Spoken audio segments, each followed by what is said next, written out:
戴上我送给你的镯子，你就是我的妻子了。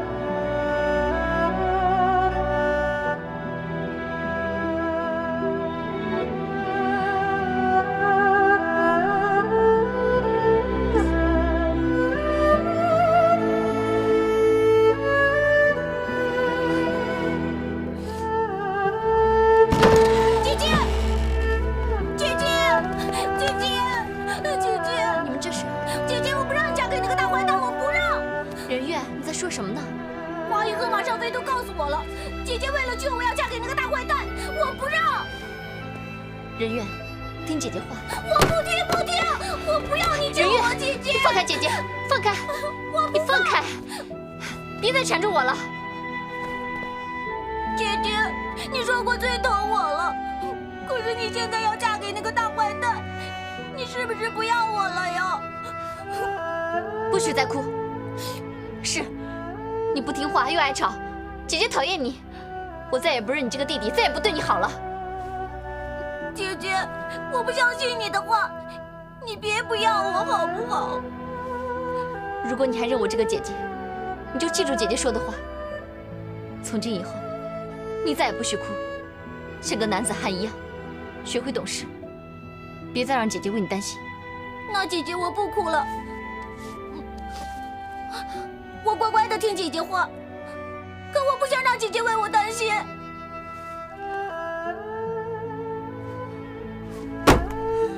潘汝贞这个狗贼，我非杀了他不可！哎，给我站住！你做事再这么冒冒失失，没有一点分寸的话，那冬晴的牺牲不都白费了？可是我不能看着火坑让冬晴姑娘去跳啊！够了，冬晴她已经够委屈的了，你还说这些无济于事的话干什么呀？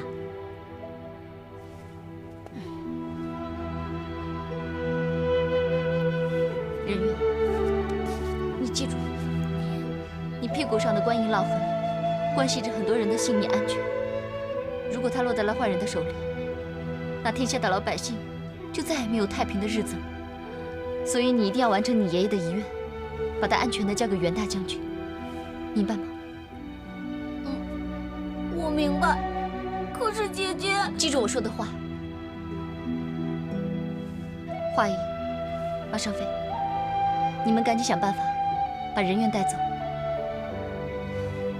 我想一个人静一静。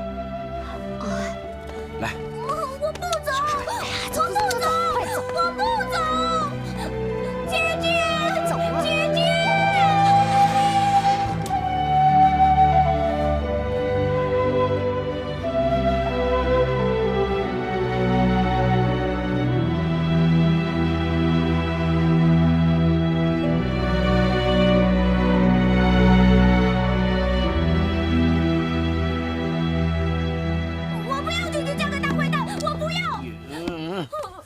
行了，我的小祖宗，我求求你了，好不好？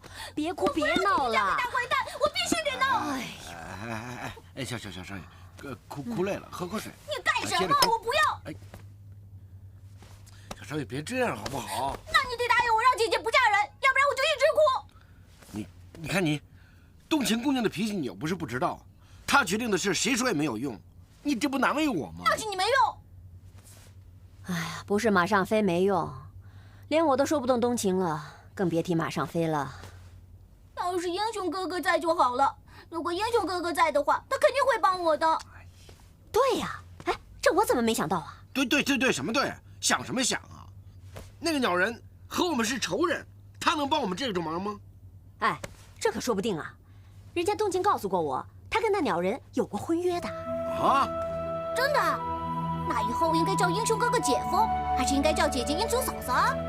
哎，这八字没一撇的事儿，你个小破孩跟着瞎激动什么呀？有你什么事儿啊？哎，他们两个真有过婚约呀？这么大的事我怎么不知道？人家的事关你什么事？哎，你们想想，哪个男人他不爱面子啊？我就不爱面子。你不是男人。要是叶红影知道他未过门的妻子就要让人给霸占了，那他怎么能咽得下这口气呢？我明白了，花姨是想借英雄哥哥来对付那个大坏蛋，不让那个大坏蛋跟姐姐成亲，对吧？聪明。什么聪明啊？简直就是笨！他们都是官府的人，这种闲事他们能管吗？哎，什么叫闲事？这可是大事。而且那个潘汝贞，她告诉我，她跟叶红影的关系是水火不容。要是叶红影知道要拜上她未过门妻子的人就是潘汝贞的话，那她肯定是咽不下这口气的。太好了，那姐姐就不用嫁给那个大坏蛋了。哎，瞎高兴什么呀？没一撇的事儿呢。再说那个鸟人叶红影在哪儿，咱们都不知道。哎，咱们是不知道叶红影人在哪里，但是有一个人，他也许会知道。谁呀？你娘子。哎，进来进来，这儿这儿。相公，哎呀，相公！哎，说正事儿。你快告诉我们，英雄哥哥在哪儿？英雄哥哥？哪个英雄哥哥？我又不认识，我怎么知道他在哪儿啊？就是你之前说的，很可能被你爹扶走的那个人。嗨，你早说呀！我师公吧。管他是师公还是师婆，你赶快告诉我哪里可以找到你爹。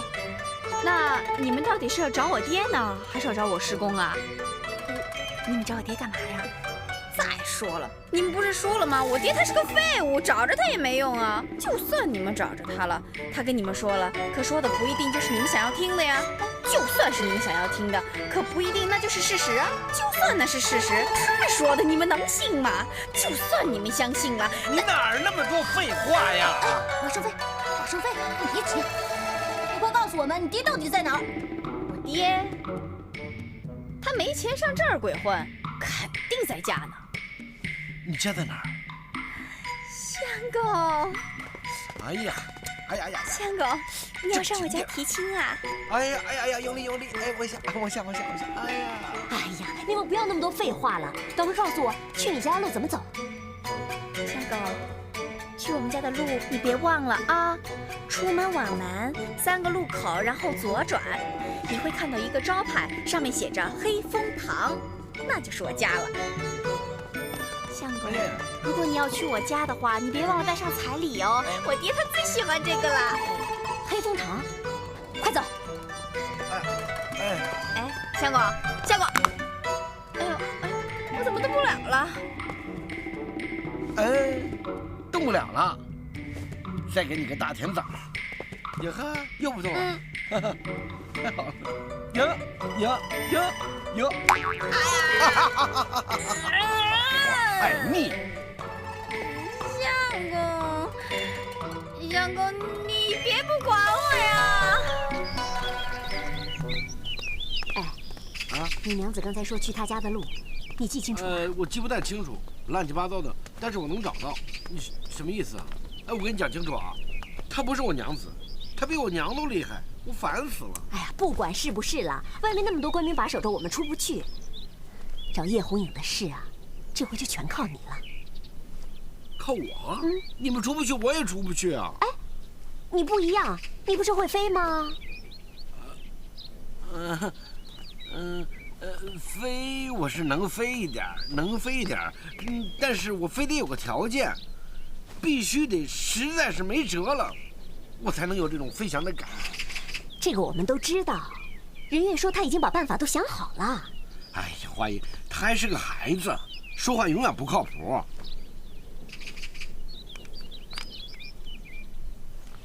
他干啥呢？你自己看喽。小少爷，干什么呢？少爷，哎，小孩子玩火很危险的，你要干什么啊？看这是什么？火钳子。干什么用？烫你屁股。是的，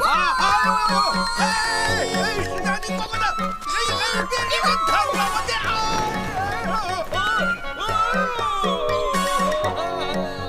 飞起来了！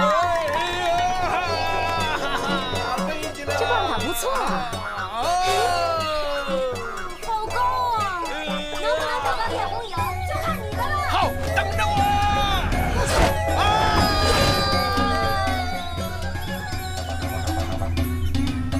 能不能救得了冬晴，找到叶红影，就是最后的希望。这回可千万不要出什么事。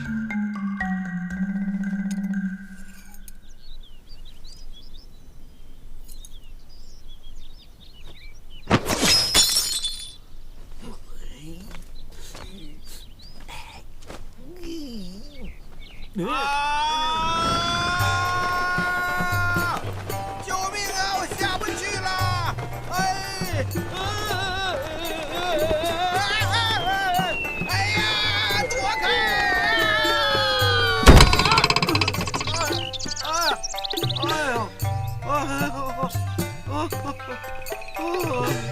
哟，天上掉下这么大块肉啊！干什够么你啊肥的呀！哎，这人嘴怎么长上边啊？嘿，你倒着，你嘴还不老实呢！哎呦，哎呀，干什么你啊？本来前面肿了，现在后边也疼了。这回你嘴长上边了。呸！上我这干嘛来了？带见面礼了吗？我不找你，我找那鸟人。哎呀，鸟人，我来找你。找我？你我好像没什么交情。是没什么交情。我要不是看你快戴绿帽子了，我才懒得理你呢。嘿，哎，你敢辱骂我师傅？我看你这分明是茅房里点灯。这不是成语吧？当然是，你找死！我说的是真的，他的娘子快被别人霸占了。娘子，他马上要戴绿帽子了。哎呦，我师傅又有娘子！哎呀，师傅，你有娘子啊？他娘子不就是我师母吗？哎呀，真是！哎，师傅，我跟你说这个事儿吧，你就闭嘴！到底发生什么事情？你说清楚。姓潘的那狗贼，逼着冬晴姑娘跟他进洞房。什么？我师娘，你不熟，就是花姨。她告诉我说，你跟冬晴从小就定了亲，现在那个狗贼要霸占她。你说你是不是要快戴绿帽子了？冬晴现在在什么地方？在醉月楼，被官兵包围着，进也进不去，出也出不来。哎呀，哎，就这么走了？师傅，晚上带师娘回来吃晚饭啊？靠边！耶！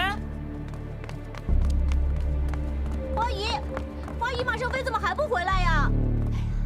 快了啊，别着急啊。这马上飞啊，他可千万别飞过头啊。你说马上飞能找到英雄哥哥吗？这放心吧，他一定可以的。花姨，我知道你是在安慰我，但是如果马上飞真找不到英雄哥哥的话，那我姐姐真得嫁给那个大坏蛋了。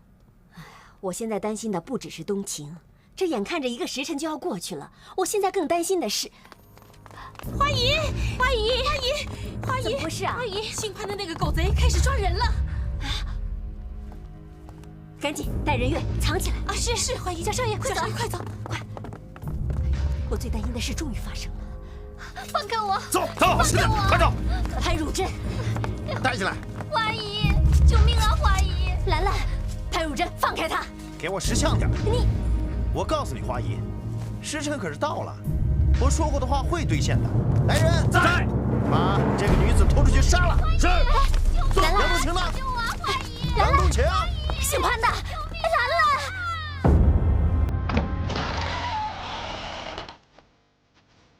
姓潘的，兰兰跟你有何冤仇？你为什么要杀她？兰兰与我无冤无仇。那是为什么？为什么？因为你。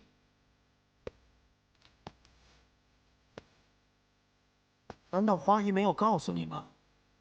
我在我的房间里等你，只要你不来，每隔一个时辰我就会杀掉一个人，直到你心甘情愿的从了。潘汝珍，你，花姨，为什么不告诉我？我不告诉你，是因为我想找到周旋的机会，让你可以回答他的要求。你们没有这个机会了，你们都看到了本府的忍耐是有限度的，所以不想让人在你们的面前继续打架，该怎么着，你们自己应该心里清楚啊。等等，还有什么见教？我答应你，马上到你房里去找你。冬晴，此话当真？我杨冬晴说话绝不食言。不过，我有个条件，你必须答应我。你说吧。我要你马上把包围在醉月楼的兵全部撤走。这，若是不答应，你将得到的也只是我的一具尸体。好，本府答应你，但这是我最后的让步。我把丑话说在前边，你要再耍什么花招，到时候让你知道什么是后悔。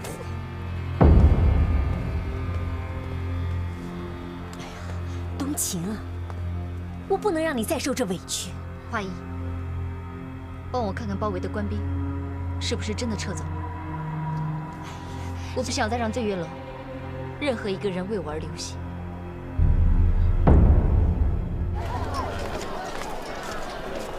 走，跟上。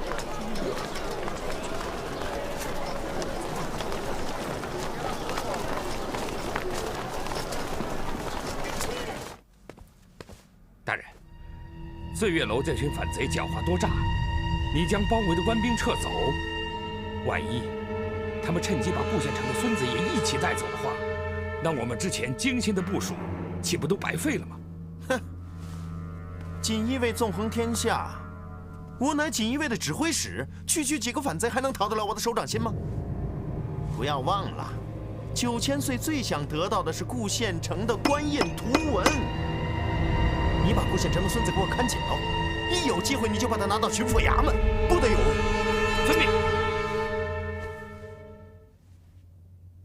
官兵都撤了吗？也是我该履行承诺的时候了。姐姐，华姨不都说了吗？包围醉月楼的官兵都走了，你不用嫁给大坏蛋了。你要保护我一起去辽东找袁将军。人渊，姐姐以后再也保护不了你了。你是男子汉，要勇敢，要学会照顾自己，知道吗？可是我舍不得姐姐。姐姐也舍不得人渊。可是天下没有不散的宴席。记住姐姐说的话，你以后不许再哭，要学会懂事。你身上的责任重大，绝不能因为一点小事让你爷爷和那些为了保护你而失去宝贵性命的义士们白白牺牲。你明白吗？我明白。可是，记住我说的话，人渊，姐姐想让你笑着。姐姐，你看我笑了。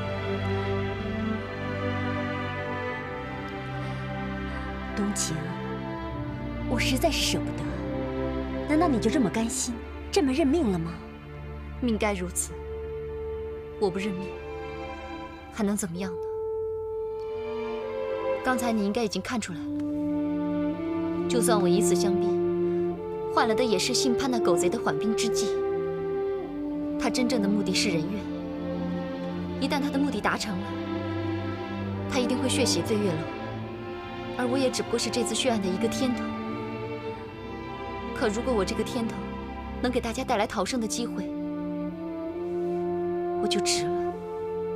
华姨，不要让我的付出白费，尽快想办法带人渊离开无锡城，离得越远，就越多一份安全。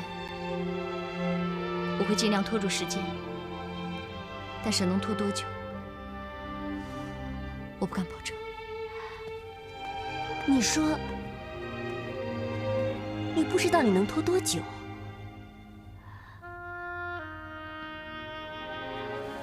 我明白了，你为了保住清白，不惜和那狗贼玉石俱焚，对不对？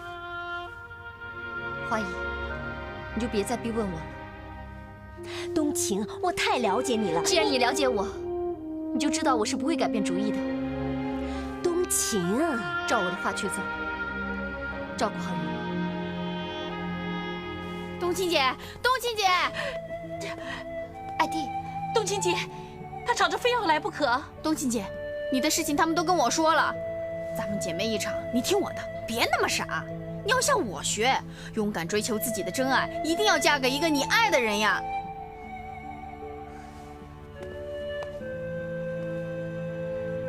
谢谢你，爱弟。可是不是所有人都能像你一样有自己的选择。我衷心祝福你。哎呀，冬青姐，你别走呀！冬晴，你那位朋友已经告诉我了，你该不会已经答应潘如真了吧？你明知道我会这么做，你又何必再明知故问呢？你知不知道你在做什么？我当然知道我自己在做什么。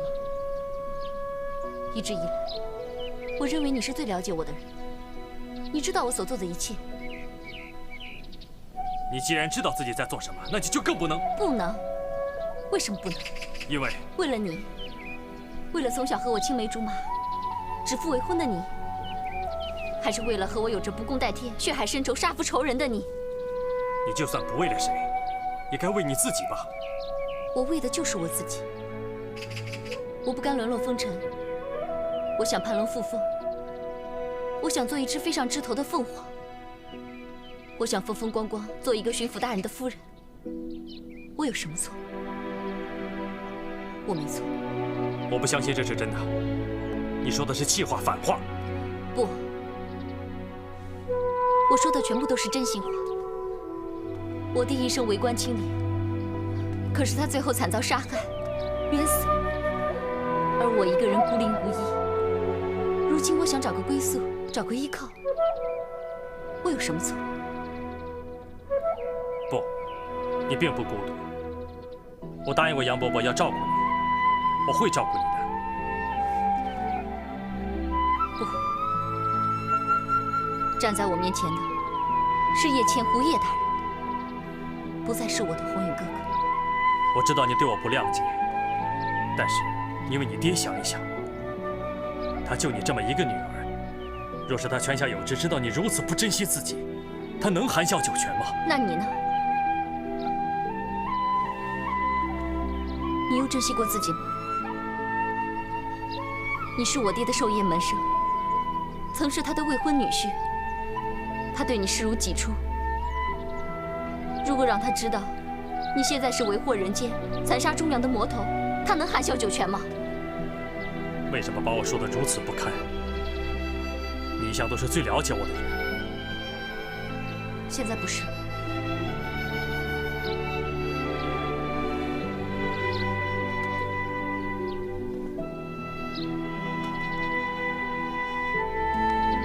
一切都已经变了，真的变了。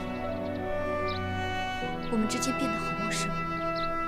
我没有变，不管一切怎么变，我对你始终没变，跟从前一样。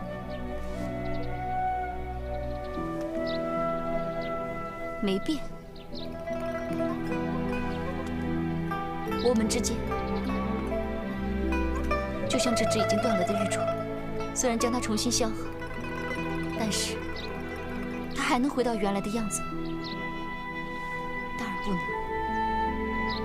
这道裂痕永远没有办法消失，我们之间也永远没有什么话好说。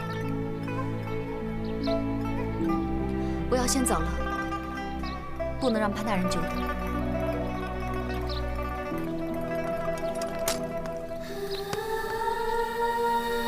我最后再说一次，留下来。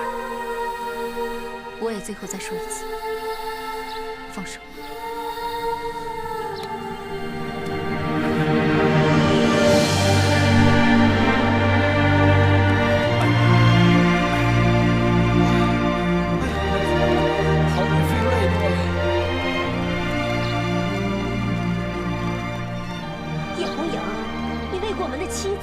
跳火坑了，你也不去救他，你算是个男人吗你？英雄哥哥，你快去把姐姐找回来吧，英雄哥哥！哎，冬青姑娘，谢谢你，马上飞。啊！英雄哥哥，为什么不留住姐姐呀？我求你快去把姐姐找回来吧！我求求你了！好了，别求他了，像他这种冷血无情的人，求了也是白求。鸟人，你没拦住冬青姑娘啊？那你飞那么快干什么呀？他想留，不用我求；不想留，谁求也没有用。还挺拽，你不去叫他，我去。哇，又到了我放风的时间了。哎，哎，相公，你干嘛去啊？等等我！哎，你们一个傻一个蠢，怎么救人呢？去送死啊！哟，你终于来了，杨姑娘。不对，是娘子。你让我左盼右等，右等左盼，终于还是把你盼来了。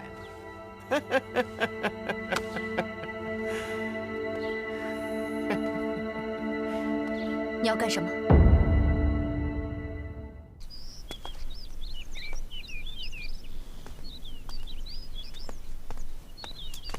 相公，哎呀，干什么你？差点把我推进去！不行，我得进去。哎呀，干嘛？想去东进去，必须动脑子。哎呀，不行，你站前面，待会儿你的腿我受不了。哎，你这，请你尊重一点。尊重？哎，我在这儿等你这么长时间，你让我把官兵撤走，我就撤走了，我还不尊重你？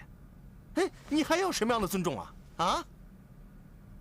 哦，我知道了，你对我这么冷冰冰的，是因为叶红影。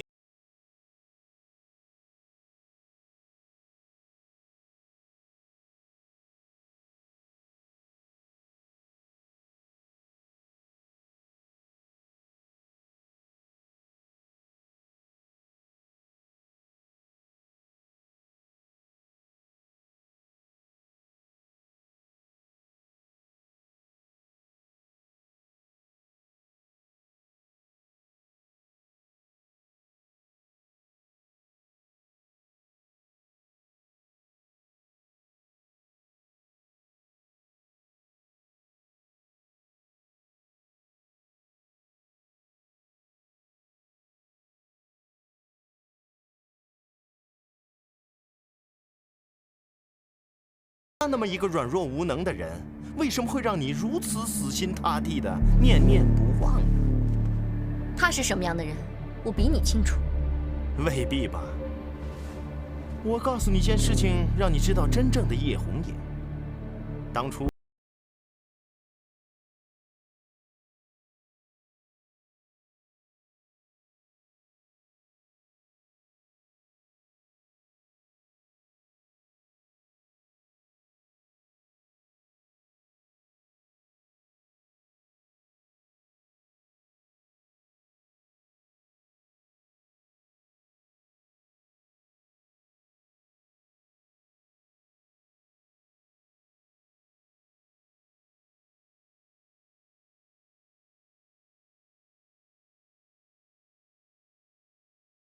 我们的良辰美景吧。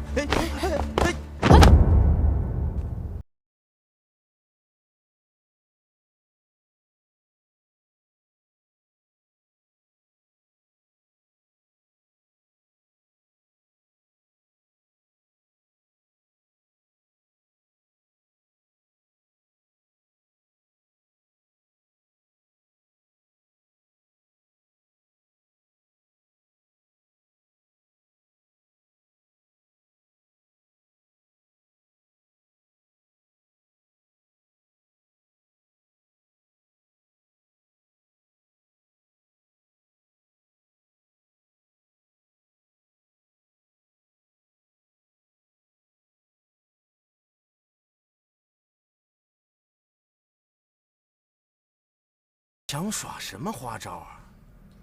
哼，反正我已经逃不出你的手掌心了。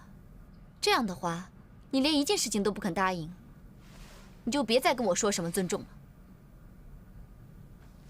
哼，这女的性情刚烈，要是不答应她，只怕我还没得手，她便自杀而亡了，那岂不太可惜了？你到底答应还是不答应？你说吧。究竟还有什么要求？艾迪，你先出去，帮我准备一堆白蜡烛。哼，任远，你再这样我要生气了，拦住他！你往哪儿跑啊？哎呀，你放开我！我不跟你们离开醉月楼，我要去找姐姐，你放开！我讨厌你们！你们不救姐姐！你给我听好了，你要再这样不懂事的话，你冬青姐姐就白白送命了。莺莺燕燕，带着她从迷岛先走，快！是。哎，这臭小子，他真咬！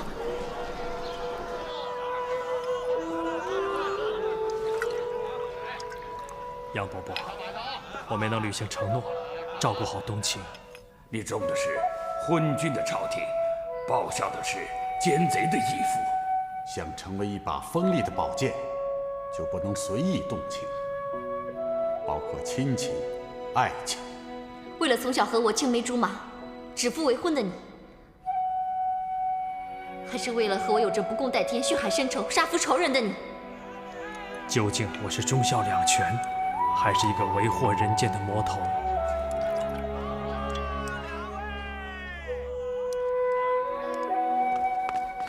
人愿，我讨厌你们，我不跟你们走。人愿，不想跟他们走，那你就跟我走。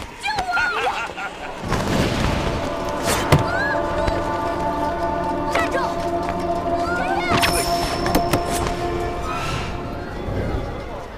追！救命啊！放开我！你这个坏蛋要抓我去哪儿？是那个孩子。你究竟要让我等到什么时候啊？今天是咱们俩大喜的日子，你不点红蜡烛也就不说了，你让他们去拿白蜡烛，你什么意思呀？身体发肤，受之父母。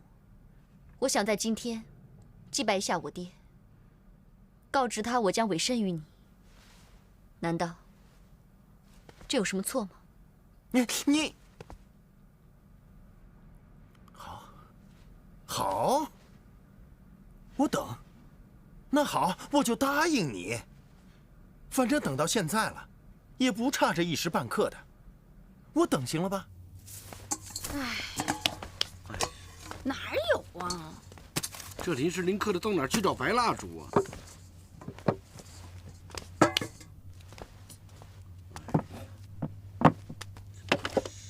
相公，啊？我到今天才知道你的名字叫马上飞。哎呀，这个名字真好听，真别致。拜托别肉麻了行不行啊？赶紧找出白蜡烛，救出冬青姑娘。要是去晚了，指不定那个恶人对冬青姑娘干出什么坏事来呢。那个恶人是挺可怕的，刚才我差点就被他抓住了。啊？不过相公，你放心，如果他真的要对我怎么样的话，我会告诉他，自从被相公下药迷晕，不打不相识以后，我就只是我相公的人了。他要想对我做什么，没门儿！哎，你刚才最后一句说什么？我刚才说了那么多句，我哪知道你说的哪一句啊？最后一句。最后一句，没门儿！往前。我就只是我相公的人了。哎呀，再往前。自从被我相公下药迷晕，对，就是这句，下药迷晕，下药迷晕，嘿，真是太好了，太棒了！怎么了，相公？哎，你想到点子啦？不是我想的点子，是你刚才说那话。虽然说卑鄙了点儿，但是可以救出冬青姑娘。什么办法？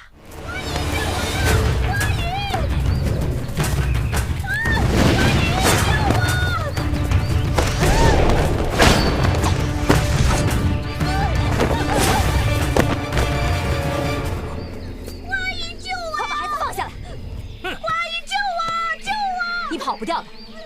我就觉得奇怪了，如果中了毒镖的石破天是内奸的话，那会是谁去官府告的密，让潘汝贞知道了我和冬晴的真实身份，还有人愿就藏在醉月楼的事情。我现在终于明白，你才是真正的内奸。哼，你知道的太晚了。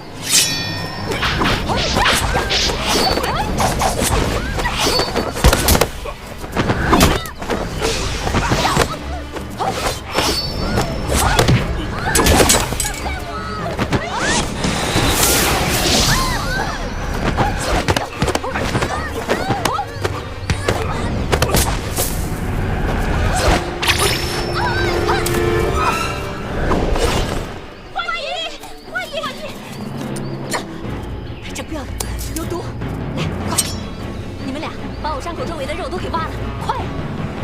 花姨，哎呀，燕燕你来，快点！不想让我死就快一点啊！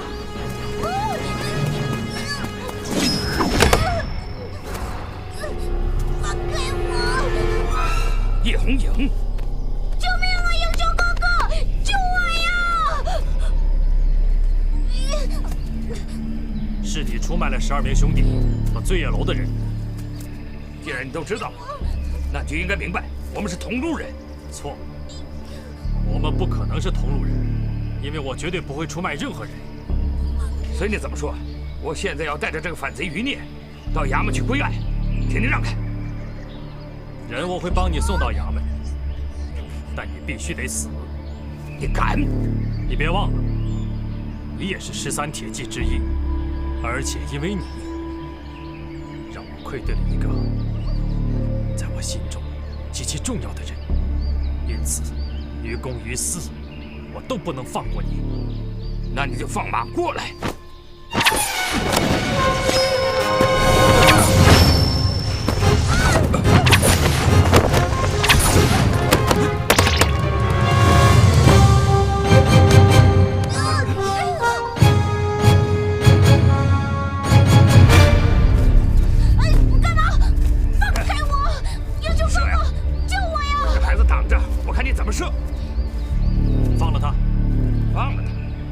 是我的保命符，我凭什么放了他？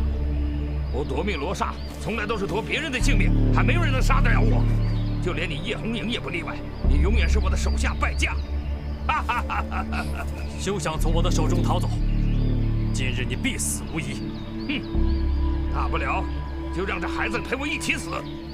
你一向自视清高，我就不信你狠下这个心。懦夫，就因为你这个妇人之仁，注定你永远办不成大事。哼，所以你也永远是个失败者。哼，现在我就要让你眼睁睁地看着我从你眼前走掉，我看你能把我怎么样？哈哈，哈哈哈！啊！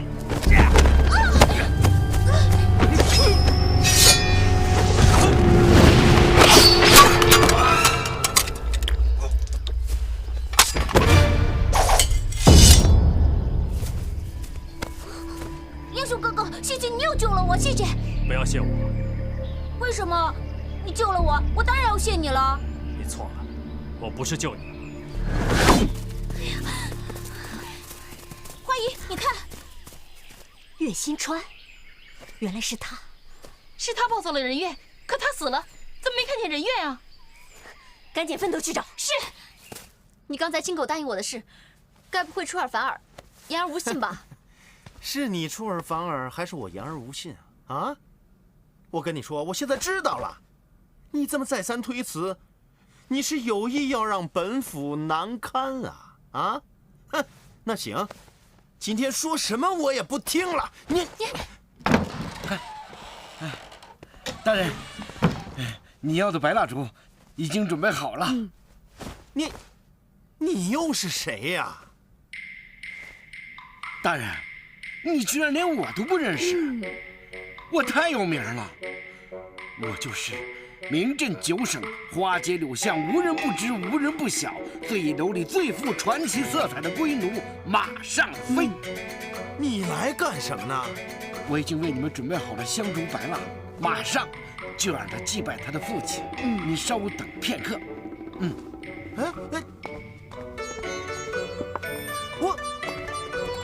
我还要等啊！啊！您先消消气，喝杯酒。这个酒啊，可是我们醉月楼里面最好的美酒了。那也行，那就给我们倒上一杯交杯酒。好嘞。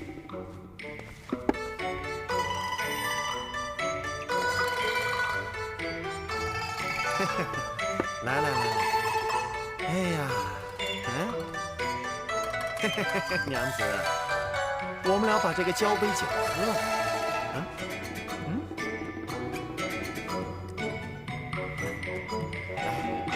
敦琪姐，你不能喝酒的，你忘了？上次你喝完酒，你不就全身起疹子、疼，然后痒吗？那一会儿还怎么洞房呀？大人，我们家冬青姐不能喝酒的。艾迪，别为我担心，这点酒算不了什么。好，娘子，我先干为敬。哎呦，干什么你？这还怎么喝呀？太脏了，换一杯。哎，您那杯我也给您满上。哎，我去满上，满上。家教不严。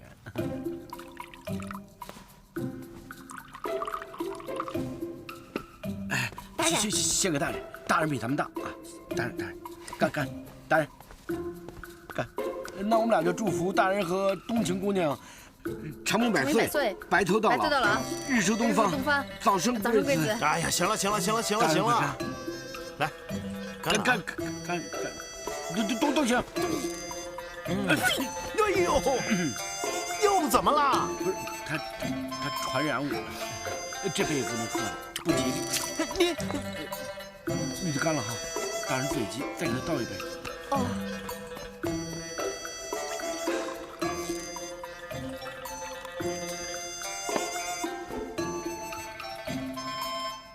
这回该不会有什么事儿了吧？估计没什么事了，喝吧。来，大人，喝吧。俗话知道，好事成三嘛，接着祝。长命百岁，白头到老。行了，我们喝了这杯酒再说吧。大人先干，大人，来，先干为敬。哦，冬晴。他为什么不能喝这杯酒啊？你告诉我。还看不出来啊？怎么了？这酒里有药。这酒里有药？对呀。按理说你喝2杯就应该倒。你怎么？来，再喝一下。1、2，你竟敢！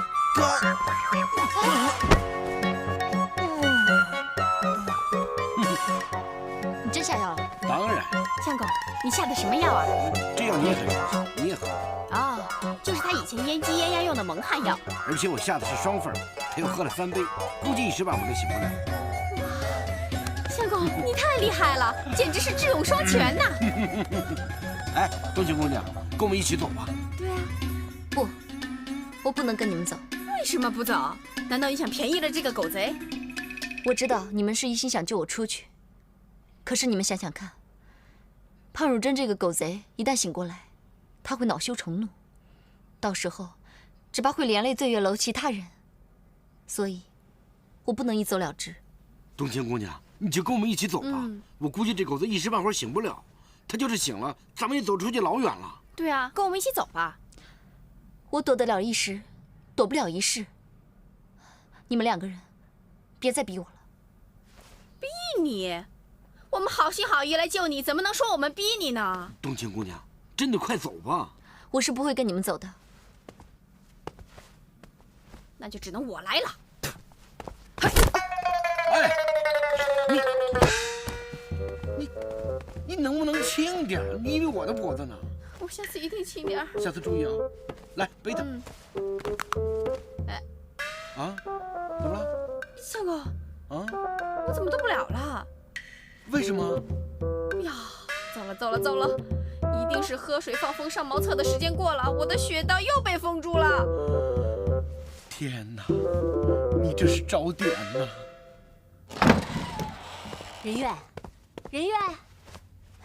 人月，你快出来，别跟花姨玩躲猫猫了。花姨，莺燕燕，你们找到人月了没有啊？我们到处都找过了，就是不见人月。花姨，会不会是人月根本就没有回醉月楼？不知道他会跑到哪儿去呢？我们先去冬晴那儿吧。我点，相公，你行不行啊？点呢？我浑身上下都被你点了个遍，怎么还没解开呀？哎呀，我说你也心疼我吧，我这手指头都快戳回去了。这花姨教的招有时管用，有时不管用。这我点在这边，哎，哈，冬晴，哎，这是怎么回事啊？花姨，你就放心吧，一点事儿都没有。我相公给那个恶贼下了蒙汗药，把他给迷晕了。冬晴真的没事啊？真的没事，一根汗毛都没少。哎，真是不幸中的万幸。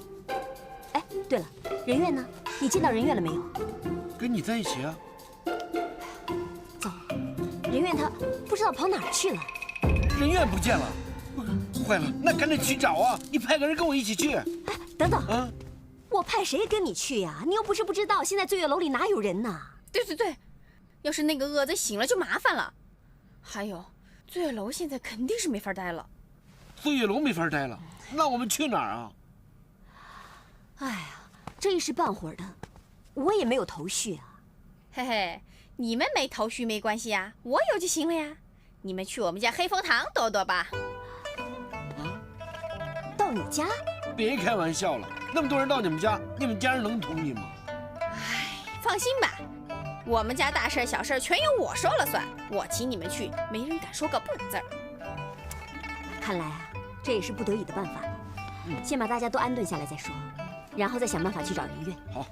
哎，那你现在就带我们去吧。没问题。不过华姨，你先把我的穴道解开，不然我怎么带路嘛？哎，你马上飞。半天没动弹。啊？舒服。那麻烦你一件事，背着冬晴一起走。我们几个里面，你力气最大。没问题，那就走吧。好。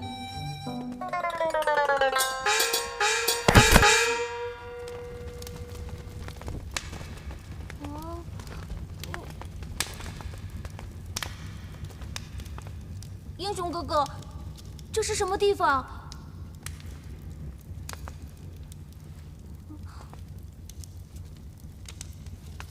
英雄哥哥，我好害怕，你带我来这儿干嘛呀？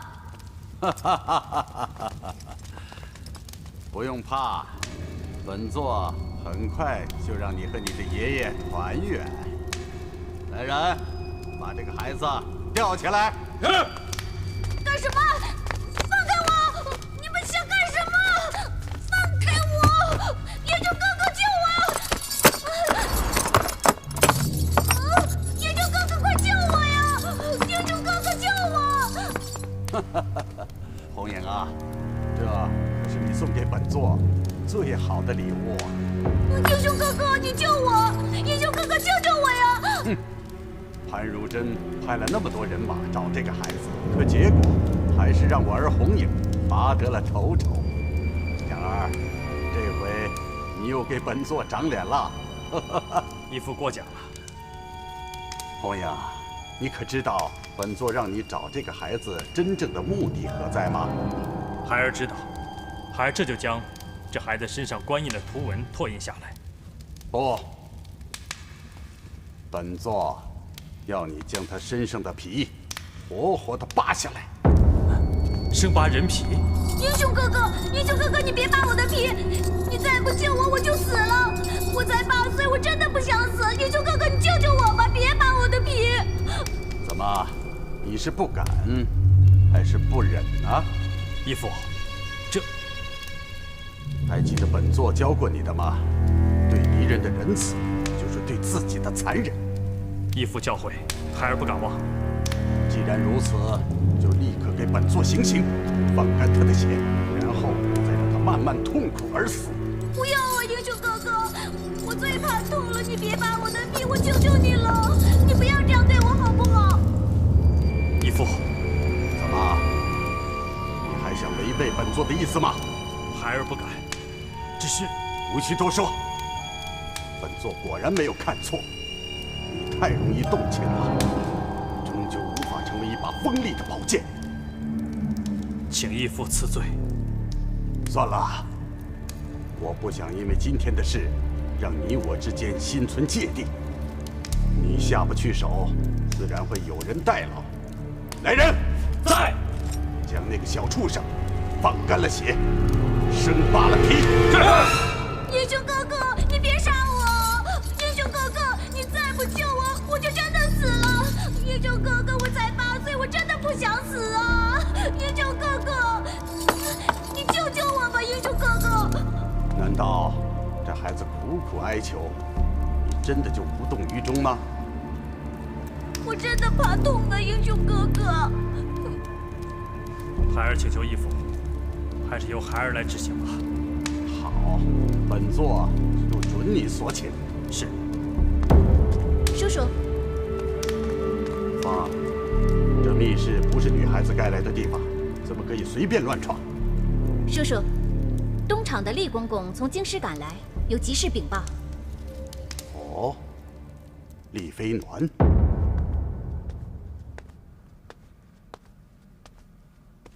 厉飞鸾，你怎么来了？啊？可知道私自出京是什么罪名吗？啊，对了，有何事急禀啊？启禀9000岁，宫中传出消息，皇上病重，恐怕……大胆！竟敢口出如此大逆不道之言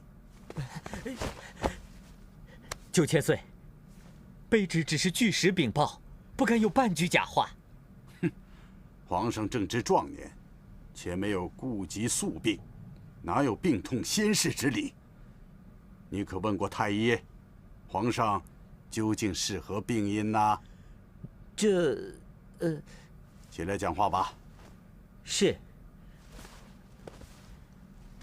9000岁，太医诊断，皇上并非身患恶疾，之所以长卧病榻，是另有原因的。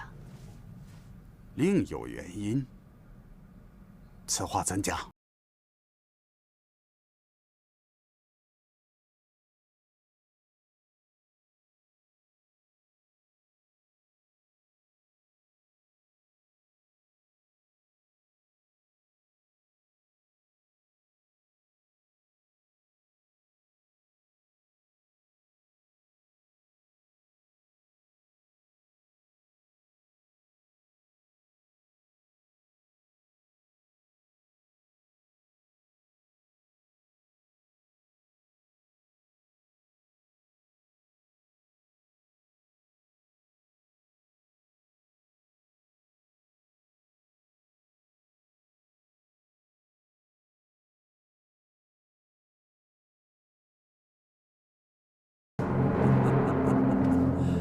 但是人言可畏啊，本座是担心宫中那些好事之徒借题发挥，诬陷本座下毒弑君呐。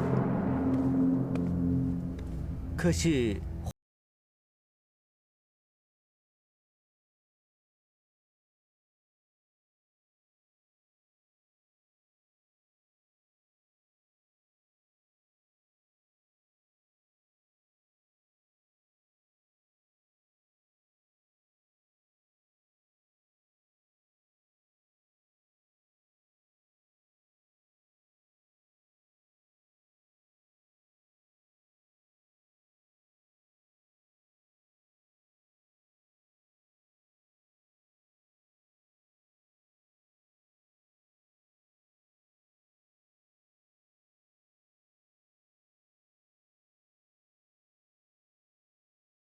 我大明王朝只要有您，江山社稷便有晴天所依，国祚朝威必将绵延不尽。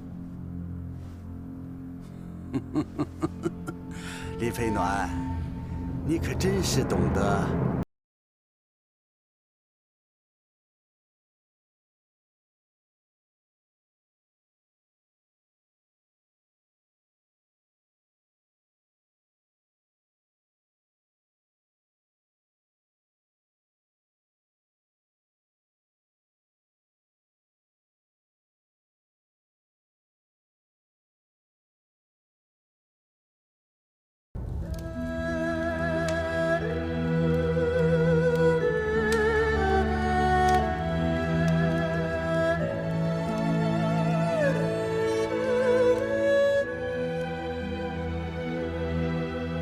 马上飞，你说话不算话，你答应我爷爷要保护我，可是我现在都快被扒皮了，你为什么不来救我？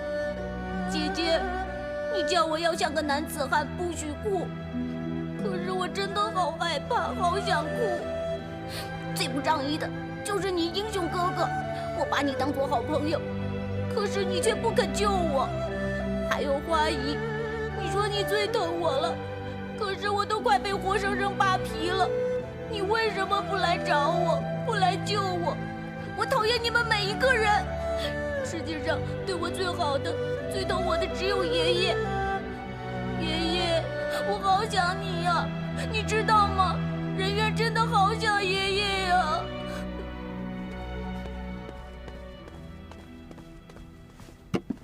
你退下吧。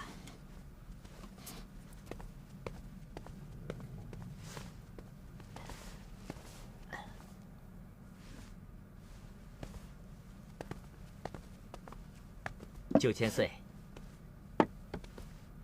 请过目。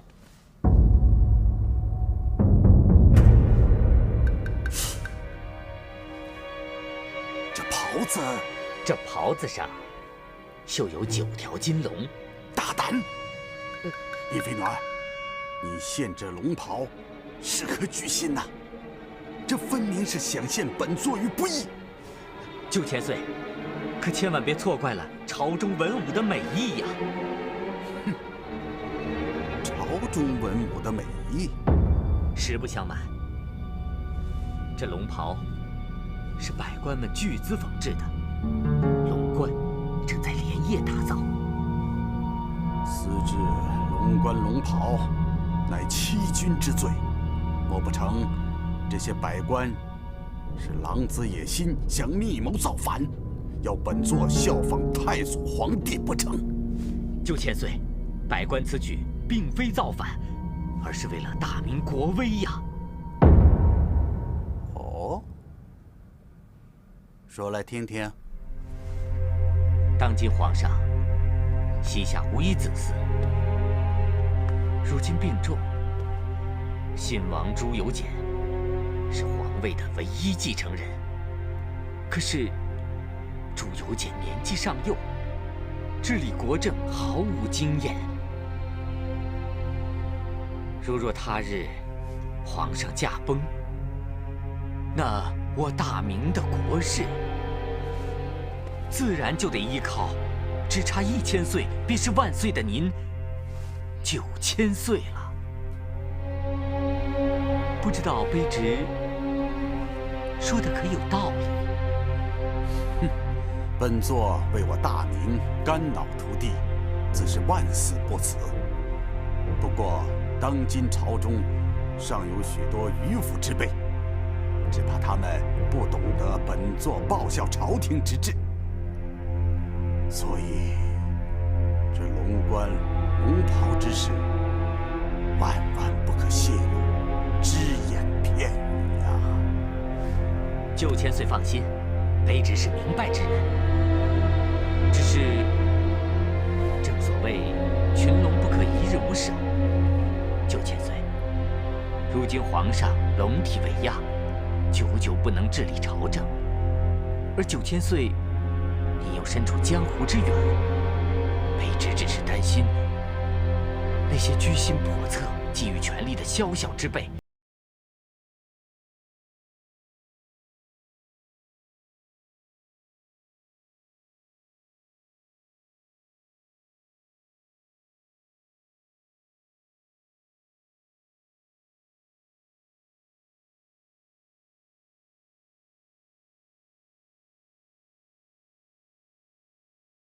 正是，为了我大明的江山社稷，本座是应当鞠躬尽瘁，劳心劳力呀。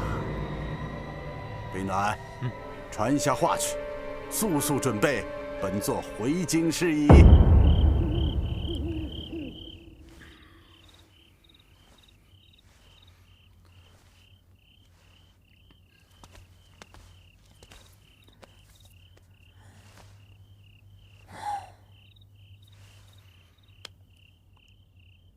娘子大人，我知道你一向好客，这些水果你一时半会儿也吃不了，那我就拿去招待客人了。啊！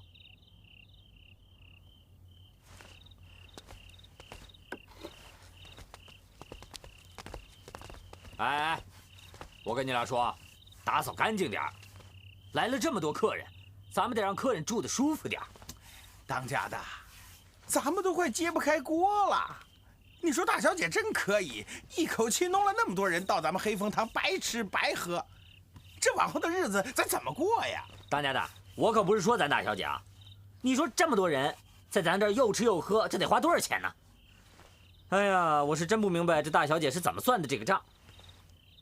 这笔账，我早替我那姑奶奶女儿算清楚了。我告诉你们啊，这么做完全是为了省钱。省钱？怎么个省法？我说你娘生你这颗脑袋是当尿壶使的吧？你想想嘛。哎，你看啊，现在醉月楼的姑娘全部都到我的黑风堂来了吧？啊，对，是吧？那以后我们喝花酒还需要掏钱吗？啊？还是当家的会算账啊！哎，您这样长期算下来，还真能省不少。哎，这大小姐真有一套啊，真会替她老爹着想啊！有其父必有其女呀！是。哎，有件事情，我得提前跟你们两个打个招呼啊。来的这些姑娘，你们俩谁的主意都可以打，只有一个人，那绝对不行。谁呀？那当然是我的花花了。哎呀，不要再夸我了，再夸我会忘记谦虚是什么样的。没想到这小药这么管用。这个姓潘的真是个祸害。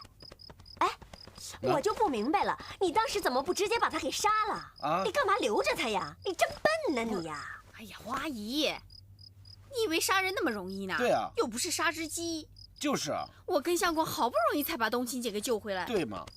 哎，那鸡鸭你不都杀过？你直接把它当鸭杀了不就得了吗？鸭，当鸭呀！花姨，冬青姐醒了。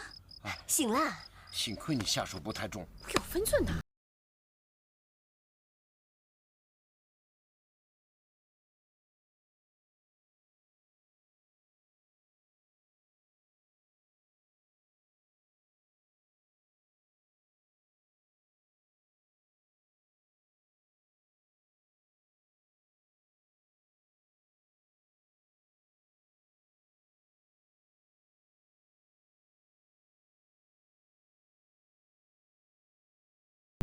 将你们碎尸万段！冬晴姐，英英，你别拦着我，人院可能已经落到官府手里，我不能不去救他。可是你现在才刚醒啊！我要现在让你走的话，花姨一定会怪罪我。况且我也不放心啊。你要知道，人院的安危关系着很多人的性命安全，我必须要去救他。好啊，既然你活腻了，愿意当鬼，那我陪着你，咱们一块儿去巡抚衙门看看。人院是不是真的落在他们手里了？哎，花姨，哎，怎么了？花姨，花姨，怎么了？花姨，英英把所有的事情都告诉我了。你知道是谁掳走了人院，杀了玉新川吗？我要是知道，早就把人院抢回来不就得了吗？还需要在这干着急呀？你不也急着想救人院吗？走，我们现在就走。师娘。咱们刚刚逃出虎口，你们又要往火坑里跳，万一你们两个再有个三长两短，谁帮我去救小少爷呀？对呀，花姨，你不都说了吗？我和我相公一个笨一个傻，就凭我们两个人，能救出小少爷吗？这，师娘，冬青，其实小少爷的事我比你们都着急，可是你们总得养好伤才去救他呀。醉月楼没了，万一你们两个再有个闪失，那该怎么办呀？我辛辛苦苦经营醉月楼这么多年，这说没就没了。我要是真死了，那还真是一了百了。花姨，你就别再多想了。这次大伙能全身而退，已经是不幸中的万幸了。你呀，就别觉得可惜了。你以为没了醉月楼我会觉得可惜吗？你错了，我是有点难过。没了醉月楼，那些被魏忠贤残害的忠义之士，就少了一个藏身之所。没了醉月楼是小，可是人院屁股上的官印图文事关重大呀。要不这样吧，华姨，你受伤不轻，我想先去打探下虚实。如果确定人院真的在他们手里，我再回来从长计议，咱们一起想办法。不行，我怎么能放心让你一个人去？华姨，你放心吧，我不会莽撞的。等明天之后，我再乔装查探。你们说了这么久，说累了吧？我去弄点吃的。就知道吃。相公，走呀！不是，做饭去呀！我是跟是。来，吃点橘子。我这个黑风堂啊，也没什么好招待的，别嫌弃啊，别嫌弃。来。哎，麻烦以后进姑娘们的房间先敲个门行吗？万一我们正在